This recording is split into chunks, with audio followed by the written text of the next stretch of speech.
যেখানে সেখানে পার্কিং এ জরিমানা, পার্কিং নিয়ে কড়া পদক্ষেপ লালবাজারের। জোনের বাইরে পার্কিং এ 500 টাকা জরিমানা, জোনের ভেতর সিঙ্গেল লেনে পার্কিং এর নির্দেশ। বেআইনিভাবে পার্কিং তুললে কড়া শাস্তি।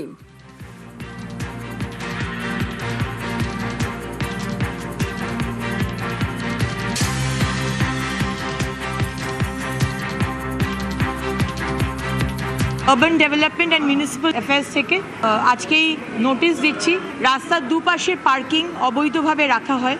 সারা পশ্চিমবঙ্গ জুড়ে যেদিকে পার্কিং সেখানেই গাড়ি থাকবে, যেদিকে পার্কিং করার কথা নয় সেদিকে কোনো গাড়ি থাকবে না। তাতে মানুষের সুবিধা হবে, মানুষের যাতায়াত করতে অনেক অসুবিধা হচ্ছে। সুতরাং এই ইনস্ট্রাকশন আমাদের দপ্তর থেকে দেওয়া হয়েছে। নেক্সট যেটা দেওয়া হচ্ছে সেটা হচ্ছে বিভিন্ন জায়গায় ফেক পার্কিং স্লিপ নিয়ে তৃণমূলের ক্যাডার এবং অন্যান্য মানুষ তারা টাকা তুলেছে, সেই রাজস্ব দপ্তরে আসেনি। যেখানে যেখানে এই ধরনের ফেক রসিদ দেখিয়ে টাকা তোলা হচ্ছে পার্কিংয়ে, সেগুলো ইমিডিয়েটলি বন্ধ করা এবং একটা রেট চার্ট প্রত্যেকটা পার্কিং লটে রেট চার্ট দিয়ে দেওয়া হবে। যে যার মতো মনের মতো খুশি পার্কিং নিতে পারবে না। স্বাস্থ্যে নজর মুখ্যমন্ত্রী শুভেন্দু অধিকারীর। হাসপাতাল থেকে কোনো রোগীকে ফেরানো যাবে না, অ্যাম্বুলেন্স নিয়ে দালাল রাজ বন্ধ করতে হবে, কড়া নির্দেশ মুখ্যমন্ত্রীর।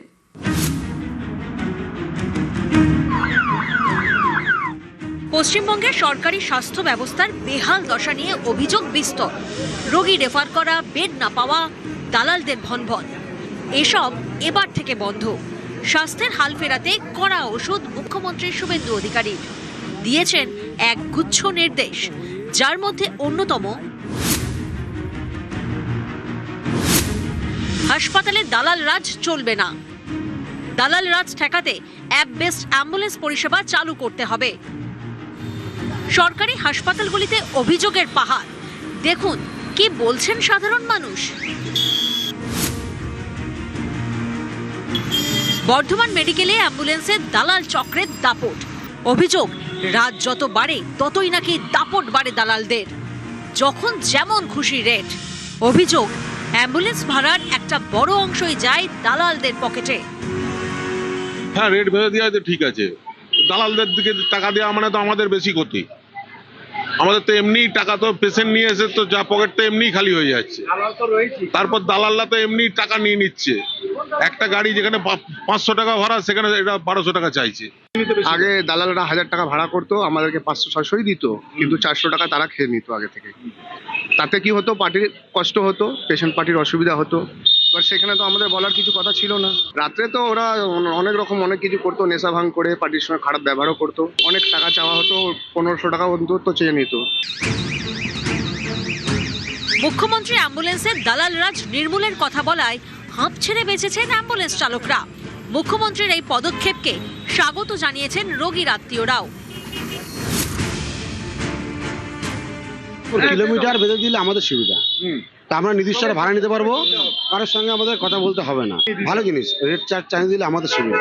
সমস্যা বলতে ধরুন দালাল চক্করের মধ্যে কোনো সময় হয়তো 1000 টাকা ভাড়া, সেটা হয়তো 2000 টাকা হয়ে যেত, সেটার থেকে অনেক মানুষ রেহাই পাবে। শিলিগুড়ির উত্তরবঙ্গ মেডিকেল কলেজ ও হাসপাতালেও একই ছবি। মুমূর্ষু রোগীকে ভর্তি করাতে হবে। অভিযোগ, দালালরা এরকম পরিস্থিতির জন্যই বসে থাকে, হাঁকায় ইচ্ছে মতো ভাড়া। কিলোমিটার ওয়াইজ ভাড়া নেয় না, তারা যে কোনো মূল্য চলে যায়, যে কোনো মূল্য। আর তারা হচ্ছে এমনভাবে প্রেশার ক্রিয়েট করে যে আপনাদের পেশেন্টকে এখনই নিয়ে যেতে হবে, যে কোনো হাসপাতাল থেকে ট্রান্সফার করার সময়, যে তখন স্বাভাবিক লোকে ঘাবড়ে থাকে, তাদের পেশেন্টকে তাড়াতাড়ি নিয়ে যাবে, যেটা ডিমান্ড করে তখন সেটাই দিতে হয়। অলমোস্ট প্রত্যেক ক্ষেত্রেই তাই হয়। হলে তো খুবই ভালো হয়। চেষ্টা তো সরকার যে চেষ্টা শুরু করছে, পাবলিকও সহযোগিতা করে, পাবলিকও করতে হবে। একটা কমপ্লেনের যদি জায়গা হয় যে কমপ্লেন করতে হবে, তাহলে না সরকার তার স্টেপ নিতে হবে। আমরা কোনো দালাল চক্রকে প্রশ্রয় দেই না, এক কথা। আর আমাদের কিলোমিটারে আমরা যাই। এখন তো তেলের দাম বেড়েছে, একটু যদি বাড়ানো হয় তাহলে আমরা উপকৃত হবো আর কি। না, আমরা অর্ডার কপি আসিনি, যেটা নিয়ম করবে পশ্চিমবঙ্গ সরকার তার অনুসরণ করেই আমরা চলব। মালদাতেও অ্যাম্বুলেন্সের দালাল রাজ নিয়ে অভিযোগ দীর্ঘদিনের। অভিযোগ, মুমূর্ষু রোগীকে ভালো চিকিৎসার জন্য কলকাতা বা শিলিগুড়ি নিয়ে যেতে হলে ইচ্ছে মতো দর হাঁকেন দালালরা। আমি প্রায় নিজেই কলকাতা আমার নিজের পেশেন্টকে হোক, আমার যাতে বা গ্রামের নিয়ে গেছি কলকাতায় 4-5 বার গেছি, অভিজ্ঞতা আছে। প্রচুর টাকা দিয়ে নিয়ে যেত। হ্যাঁ 14,000 15,000 এরকম কোনো গল্পই নেই। আজ থেকে তো আমি 5 বছর আগের কথা বলছি, তবুও ছিল না 12,000 এর নিচে। দালাল চক্র না হয় খুবই ভালো, পেশেন্ট পার্টির সুবিধা হবে, আমাদেরও সুবিধা হবে, যাতে পয়সা যাতে অন্য জায়গায় না যায়, পার্টি যাতে কম পাই।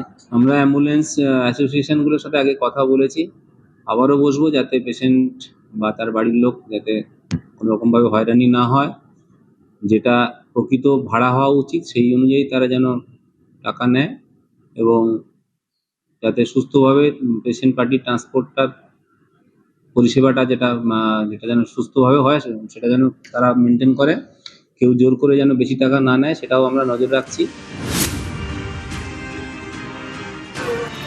পুরুলিয়া মেডিকেল কলেজ হাসপাতালেও অ্যাম্বুলেন্সের দালাল রাজ। হাসপাতালে চিকিৎসাধীন রোগীকে মাত্র 500 মিটার দূরে নিয়ে যেতে 400 টাকা ভাড়া নেওয়ার অভিযোগ। কিলোমিটার দূরের জন্য 400 না 500 টাকা, একটু লেট হয়েছিল ওখানে লাগার জন্য, তার জন্য বলছে না 800 টাকা লাগবে বাড়াতে। কি করবো বলুন, পেশেন্ট ভালবো নাকি পয়সা ভালবো? হাসপাতাল চত্বরে বেআইনি পার্কিং এরও অভিযোগ। হাসপাতালের ক্যাম্পাসে রয়েছে নো পার্কিং স্টিকার, তা অগ্রাহ্য করেই দিনের পর দিন পার্কিং এর অভিযোগ। আঙুল উঠছে অ্যাম্বুলেন্স চালকদের দিকে। জিজ্ঞেস করলেই বলছেন তৃণমূলের শ্রমিক সংগঠনের অনুমোদন রয়েছে। এখানে আমরা পারমিশন দিয়েছিলেন এর আগে, এখান থেকে আমাদের ডিএনটি সাহেব ছিলেন, তার মানে চেয়ারম্যান সাহেব ছিলেন, না কাগজপত্র আমাদের আইন তো সরিয়া ছিল, না না সরকারি কোনো জানে আমাদের। আমরা কিন্তু অলরেডি আমাদের যারা আধিকারিক, ট্রাফিক আধিকারিক আছেন বা প্রশাসন আধিকারিক আছেন, তাদেরকে আমরা জানিয়েছি, তারা আমাদেরকে অ্যাসিওর করেছেন যে ভেতরে কিন্তু হাসপাতালের প্রেমাইসিসে কিন্তু বাইরের কোনো অ্যাম্বুলেন্স থাকবে না। সরকারি যে অ্যাম্বুলেন্স ব্যবস্থা সেটাকে কি করে আমরা ঢেলে সাজাতে পারি, এবং তার সাথে সাথে সেখানেও জিপিএস ট্র্যাকিংয়ের মাধ্যমে যাতে মানুষ ইজিলি, যেমন ওলা উবের বুক করতে পারে, তেমনি অ্যাম্বুলেন্সটাকেও যাতে মানুষ বুক করতে পারে এবং একটা ট্রান্সপারেন্ট রেট থাকে, সেই নিয়েও কিন্তু একটা আলাদা চিন্তাভাবনা হয়েছে। নিউজ 18 বাংলা। নানুরে জরিমানার টাকা ফেরত। 21-এর ভোট পরবর্তী অশান্তিতে জরিমানা। বিজেপি নেতা কর্মীদের জরিমানা তৃণমূলের। ঘরছাড়া করার পাশাপাশি দোকান ভাঙচুর। পরিবর্তনের পর এবার টাকা ফেরত তৃণমূলের। নানুরে জরিমানার টাকা ফেরত। 21-এর ভোট পরবর্তী অশান্তিতে জরিমানা। বিজেপি নেতা কর্মীদের জরিমানা তৃণমূলের। ঘরছাড়া করার পাশাপাশি দোকান ভাঙচুর। পরিবর্তনের পর এবার টাকা ফেরত তৃণমূলের।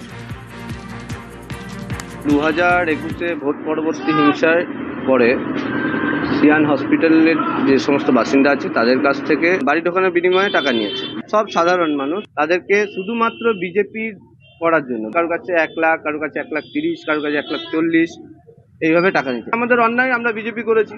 যারা টাকা তুলতে এসেছিল এখানে, আজকে তারা সেই যার অর্থ ছিল, যে যার কাছে নিয়েছিল সেই টাকা ফেরত দিয়েছে। 2021 সালে কাজল শেখের ক্ষমতা, কাজল শেখের দায়িত্ব 4 কিলোগ্রাম গ্রাম পঞ্চায়েতের মধ্যে সীমাবদ্ধ ছিল। স্বভাবতই তৎকালীন সময়ে যদি কঙ্কালীতলা গ্রাম পঞ্চায়েতে কোনো ধরনের বিশৃঙ্খলা, কোনো ধরনের দুর্ঘটনা, কোনো ধরনের অপ্রীতিকর ঘটনা ঘটে থাকে, বা কেউ কারো কাছ থেকে যদি টাকা নিয়ে থাকে বলপূর্বক, জোরপূর্বক, তাহলে সেই বিষয়টা আমার জানার কথা নয়। যে ভাইয়েরা বা যে বন্ধুরা এই ধরনের কথা বলছেন তাদেরকে বলবো, 2021 সালের নির্বাচনের কোন কোন গ্রাম পঞ্চায়েতের কোন কোন এরিয়ার দায়িত্বে কে ছিল, সে বিষয়টা একটু ভালো করে দেখে নিয়ে এসে বলা উচিত বলে আমি মনে করি।